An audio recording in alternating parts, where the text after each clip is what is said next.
ಸಂತೋಷ್ ರಾವ್ ಬ್ರದರ್ದು ಹಾಗೆ ಆಗೋಗಿದೆಯಾ ಸರ್? ಅವ್ರು ಯಾರು ಬರ್ತಿಲ್ಲ.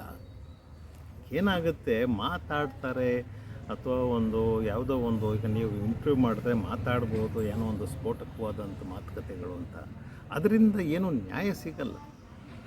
ಜನರಲ್ಲಿ ಒಂದು ಸಂಚಲನ ಉಂಟು ಮಾಡ್ಬೋದು, ಜನ ಮಾತಾಡ್ಕೋಬೋದು, ಬಿಟ್ಟರೆ ಕೋರ್ಟ್ ಅದನ್ನೆಲ್ಲ ಕನ್ಸಿಡರ್ ಮಾಡಲ್ಲ. ಕೋರ್ಟಿಗೆ ಬೇಕಾಗಿದ್ದು ದಾಖಲೆಗಳು, ಅಪೀಲು, ಪ್ಲೈಂಟ್ ಅವರು ಹಾಕಬೇಕು, ತಮ್ಮ ಅಹವಾಲನ್ನು ಹಾಕಬೇಕು, ತಮಗೇನು ಅನ್ಯಾಯ ಆಗಿದೆ ಅಂತೇಳಿ. ಅದು ಕಾನೂನಿನ ಚೌಕಟ್ಟಿನೊಳಗೆ ಇರಬೇಕು. ಅಂಥದ್ದನ್ನು ಕೇಳಲಿಕ್ಕೆ ಸಂತ್ರಸ್ತರು ನಿಂತ್ಕೊಳ್ಳಲಿಲ್ಲ ಅಂತಂದರೆ ನಾನು ಸಂತ್ರಸ್ತನಲ್ವಲ್ಲ. ನೀವು ಅದೆಲ್ಲ ಮಾಡೋದಕ್ಕೆ ವಕೀಲರು ಸಮೇತನೇ ಹೋಗಿದ್ರಿ ಅಲ್ವಾ? ಹೌದು, ವಕೀಲರು ಬಂದಿದ್ದರು, ವಕೀಲರನ್ನ ನಾವು ನಿಯೋಜಿಸಿದ್ದೀವಿ. ಆ ಕೇಸನ್ನೇ ಕಾನ್ಸಂಟ್ರೇಟ್ ಮಾಡಿ ಅದ್ರ ಮೂಲಕ ನಾವು ಕೋರ್ಟ್ ಪ್ರವೇಶ ಮಾಡೋಣ. ತದನಂತರದಲ್ಲಿ ಅದ್ರ ಮೂಲಕವೇ, ಈ ಜೋಡಿ ಕೊಲೆ ಮೂಲಕವೇ ಸೌಜನ್ಯಳಿಗೆ ನ್ಯಾಯ ಸಿಗುವಂಥದ್ದಾಗಲಿ ಅಂತ ಹೇಳುವಂಥದ್ದು ನಮ್ಮ ಆಶಯ ಆಗಿತ್ತು. ಆತ ಬರಲಿಲ್ಲ ಅಂದರೆ ನಾವೇನು ಮಾಡಲಿಕ್ಕಾಗತ್ತೆ? ಇದು ಲಿಮಿಟೇಷನ್ಸ್. ಯಾವ ಕಾರಣಕ್ಕೆ ಅವ್ರು ಬಂದಿಲ್ಲ ಅನ್ನುವಂಥದ್ದು ಬಗ್ಗೆ ನಾನು ಯಾವುದೇ ರೀತಿಯಾದಂತಹ ಅಸಹನೆಗಳನ್ನ ವ್ಯಕ್ತಪಡಿಸಲ್ಲ. ಸೈಕಾಲಜಿ ಆಗಿರುತ್ತೆ, ವಿಕ್ಟಿಮ್ ಸೈಕಾಲಜಿ ಕೂಡ ನಾನು ಕನ್ಸಿಡರ್ ಮಾಡಬೇಕು. ನಮ್ಮದೇ ಹೇಳ್ಕೊಂಡಿರೋಕ್ಕಾಗಲ್ಲ. ಆತನಿಗೆ ಏನೇನು ಪ್ರೆಷರ್ ಇದೆಯೋ, ಆತನ ಮೇಲೆ ಯಾರ್ಯಾರು ಯಾವ್ಯಾವ ರೀತಿಯಾದಂಥ ಒತ್ತಡಗಳನ್ನ ತರ್ತಿದ್ದಾರೋ ಆತನೇ ಬಲ್ಲ. ಆತನಿಗೂ ಒಂದು ಸಣ್ಣ ಜೀವನ ಇರುತ್ತೆ, ಭಯ ಇರುತ್ತೆ, ಮುಲಾಜುಗಳಿರ್ತವೆ. ಆ ಏರಿಯಾದಲ್ಲಿ ವಾಸ ಮಾಡಬೇಕಾಗತ್ತೆ. ನಾವೇನೋ ಸುಲಭವಾಗಿ ಹೇಳ್ಬಿಡ್ತೀವಿ, ಮೈಸೂರಿನವರು ಬೆಳ್ತಂಗಡಿಯಲ್ಲಿ ಇರಬೇಕಲ್ಲ, ನಾವು ಪ್ರತಿನಿತ್ಯ ಅವ್ನಿಗೆ ಪ್ರೊಟೆಕ್ಷನ್ ಕೊಡಲಿಕ್ಕಾಗತ್ತಾ? ಇಂಥದ್ದೆಲ್ಲ ಯೋಚನೆ ಮಾಡ್ಬೋದು. ಅಥವಾ ಅದನ್ನು ಮೀರಿದಂತಹ ಕಾರಣಗಳಿರ್ಬೋದು, ಅಥವಾ ವ್ಯವಸ್ಥೆಯಲ್ಲಿರುವಂತಹ ಕೆಲವೊಂದು ಸಮಸ್ಯೆಗಳಿರ್ಬೋದು. ಇವೆಲ್ಲವನ್ನು ಕೂಡ ಆತ ಯೋಚನೆ ಮಾಡಿರ್ಬೋದು, ಬಾಧಿಸಿರ್ಬೋದು, ಆತನಿಗೆ ಬರದೇ ಹೋಗಿರ್ಬೋದು. ನಮಗೆ ಅದ್ರ ಬಗ್ಗೆ ಯಾವುದೇ ರೀತಿಯಾದಂತಹ ಅಸಮಾಧಾನಗಳೇನಿಲ್ಲ. ಒಂದೇ ಒಂದು ಬೇಸರ ಏನು ಅಂತಂದರೆ, ನಾವು ಅವ್ರಿಗೆ ನ್ಯಾಯವನ್ನು ಕೊಡಿಸ್ಲಿಕ್ಕಾಗಲಿಲ್ವಲ್ಲ ಅಂತೇಳೋದು ಬಿಟ್ಟರೆ ಬೇರೆ ಏನಿಲ್ಲ. ಇವತ್ತಿಗೂ ಬದ್ಧವಾಗಿದ್ದೇವೆ. ಸೌಜನ್ಯ ನನ್ನ ಮಗಳು ಅಂತ ಮೊದಲಿಗೆ ನಾನೇ ಹೇಳಿದಂಥದ್ದು, ಇವತ್ತಿಗೂ ಹೇಳ್ತೇನೆ, ನಾಳೆನೂ ಹೇಳ್ತೇನೆ. ಅದರಿಂದ ನಾವು ಏನೋ ವಿಚಲಿತರಾಗಲ್ಲ, ಆ ಮಾತಿನಿಂದ ನಾವು ಡೈವರ್ಟ್ ಮಾಡಿಕೊಳ್ಳಲ್ಲ. ಕಾನೂನಿನ ವಿಚಾರಕ್ಕೆ ಬಂದಾಗ ನಮಗೆ ಸಂತ್ರಸ್ತರ ದೂರು ಬಹಳ ಮುಖ್ಯ ಆಗುತ್ತೆ. ಸಂತ್ರಸ್ತರ ಒಂದು ಹೇಳಿಕೆ ಬಹಳ ಮುಖ್ಯ ಆಗುತ್ತೆ. ಸಂತ್ರಸ್ತರು ಒಂದು ಹೆಜ್ಜೆ ಯಾವಾಗಲೂ ಮುಂದೆ ಇಡಲೇಬೇಕಾಗತ್ತೆ. ಅವರ ಹಿಂದೆ ಅಷ್ಟೇ ವಕೀಲರು ಇರ್ತಾರೆ, ಅವ್ರ ಹಿಂದೆ ಹೋರಾಟಗಾರರು ಇರಬೇಕು. ಹೋರಾಟಗಾರರೇ ಮುಂದಕ್ಕೆ ಹೋಗಿ ನ್ಯಾಯ ಕೊಡಿ ಅಂತ ಹೇಳಿದ್ರೆ ಯಾವ ಕೋರ್ಟು ಯಾವುದೇ ಕಾರಣಕ್ಕೂ ಕೊಡಲಿಕ್ಕೆ ಸಾಧ್ಯ ಇಲ್ಲ.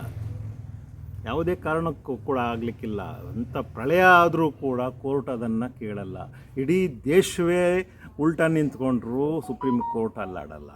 ಅದು ನ್ಯಾಯಿಕ ಸ್ಥಾನಕ್ಕೆ, ನ್ಯಾಯಾಲಯಕ್ಕೆ ಇರುವಂತಹ ಬೆಲೆ. ನಾವು ಎಲ್ಲರೂ ಸೇರಿ, ಸಾವಿರಾರು ಜನ, ಲಕ್ಷಾಂತರ ಜನ ಸೇರಿ ಪ್ರೆಷರ್ ಹಾಕಿದ ತಕ್ಷಣ ಯಾರನ್ನೂ ಗಲ್ಲಿಗೇರ್ಸಕ್ಕೆ ಬರಲ್ಲ.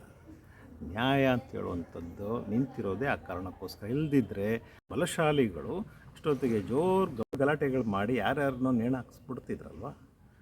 ಅದನ್ನು ನಾನು ರೆಸ್ಪೆಕ್ಟ್ಫುಲ್ಲಾಗಿ ನೋಡಬೇಕಾಗತ್ತೆ. ಮತ್ತು ನೊಂದಂಥವರಿಗೆ ಒಂದು ಕಮಿಟ್ಮೆಂಟ್ ಇರಲೇಬೇಕು. ಅವ್ರು ಯಾವುದೇ ಕಾರಣಕ್ಕೆ, ನಾವು ಎಷ್ಟು ಸಲ ಅಂತ ಹೋಗಿದ್ದೀವಿ, ನಾನು ಹೋಗಿದ್ದೀನಿ, ನಾನೇ ವೈಯಕ್ತಿಕವಾಗಿ ಎಲ್ಲವನ್ನು ಬಿಟ್ಟು ಕೆಲವೊಂದು ಸಲ ಹೋಗಿ ನಿಂತ್ಕೊಂಡಿದ್ದೆ. ಅವ್ರ ಮನೆ ಬಾಗಿಲಲ್ಲಿ ನಿಂತಿರ್ತೀವಿ, ಮಾತಾಡಿರ್ತೀವಿ, ಅದಾಯಿತು. ಆದರೆ ಅವ್ರ ಕಡೆಯಿಂದ ಒಂದು ಸ್ಪಂದನೆ ಅನ್ನುವಂಥದ್ದು ಬೇಕಲ್ವ. ಒಂದು ಸಲ ಫೋನ್ ಮಾಡಿ ಬರ್ತೀವಿ ಅಂತಾದರೂ ಹೇಳಬೇಕಲ್ವ. ಏನಾದರೂ ಒಂದು ಮಾಡೋಣ ಸರ್, ಏನಾದ್ರು ಮಾಡಿ ಸರ್ ಅಂತಾದ್ರೂ ಕೇಳಬೇಕಲ್ವ. ಕೇಳಲಿ ಅಂತಲ್ಲ ನಾನು ಹೇಳ್ತಿರೋದು. ಅವರು ನಮಗೆ ಒಂದು ಪ್ರೇರಣೆಯಾಗಿ ನಿಂತ್ಕೋಬೇಕಲ್ವ. ಇಲ್ದಿದ್ರೆ ಏನಾಗುತ್ತೆ, ನಮ್ಮದೇನೋ ಇದೆ ಅಂತ ಜನ ಅರ್ಥ ಮಾಡ್ಕೊಳ್ತಾ ಹೋಗ್ಬೋದು. ಇವ್ರಿಗೇನೋ ನಡಿಬೇಕಾಗಿದೆ, ಹಂಗಾಗಿ ಈ ಹೋರಾಟದಲ್ಲಿದ್ದಾರೆ ಅಂತ ಅನ್ನಿಸ್ಕೊಳ್ಳುವಂಥದ್ದು ಇರ್ಬೋದು. ಯಾರು ಏನಾದರೂ ಹೇಳಲಿ, ಅದ್ರ ಬಗ್ಗೆ ನಾವು ಚಿಂತೆ ಮಾಡಲ್ಲ. ನನಗೆ ನನ್ನ ಜೊತೆಯಲ್ಲಿ ಒಬ್ಬ ಒಡನಾಡಿಯಾಗಿ ನಮ್ಮ ಜೊತೆಯಲ್ಲಿ ಸಂತ್ರಸ್ತರು ಇರಬೇಕಷ್ಟೇ. ಸಂತ್ರಸ್ತರು ಇದ್ದರೆ ನಾವು ಏನಾದರೂ ಹೋರಾಟ ಮಾಡ್ಬೋದು.